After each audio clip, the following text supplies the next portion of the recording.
નમસ્કાર દર્શક મિત્રો, હું છું બાબા સૈયદ. વિજાપુરની ખબરમાં આપનું સ્વાગત છે. વિજાપુર આંગણવાડી ખાતે પવિત્ર રમજાન માસમાં ભૂલકાઓ માટે ઇફ્તારનો કાર્યક્રમ યોજાયો. સમાચાર વિગતવાર જાય તો વિજાપુર તાલુકા પંચાયતની પાછળ આવેલ નવગઢીવાસમાં આવેલ આંગણવાડી ઘટક 1ના સંચાલકો દ્વારા પવિત્ર રમજાન માસ નિમિત્તે આંગણવાડીના ભૂલકાઓને આજે 21મા રોજાના દિવસે રમજાન અને રોજાની વિશેષતા સમજાવવા માટે રોજો ખોલવા માટે અલગ અલગ ફ્રૂટ જેમ કે તરબૂચ, કેરી અને કહી શકાય કે જે શક્કરટેટી અને કેળા, દ્રાક્ષ સહિતના અલગ અલગ ફ્રૂટ મૂકી અને ભૂલકાઓને આપીને ઇફ્તાર પાર્ટીનું સુંદર કાર્યક્રમનું આયોજન કરવામાં આવ્યું હતું. આપણે તે પર જણાવ્યું કે આ આંગણવાડીમાં દરેક સમાજના દરેક ધર્મના તહેવારની ઉજવણી કરવામાં આવે છે. ચંદ્રિકાબેન છે, કાર્યકરબેનનું નામ સારિકાબેન છે.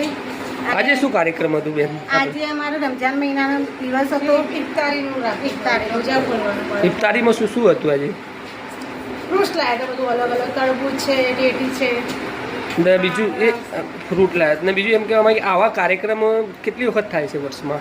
અલગ અલગ જાતના બધા તહેવારો મેં આંગણવાડીમાં ઉજવીએ છે. બાળકોના પ્રોત્સાહન માટે ખુશી મળે એટલા માટે. એટલે બીજું શું એનાથી શું ફાયદો થાય બાળકોને?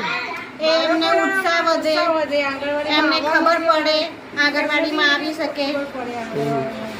કયો ઘટક છે આપણો આંગણવાડીનો? વિજાપુર ઘટક 1 છે. ઘટક 1 છે. કઈ બાજુ આવેલી છે આંગણવાડી?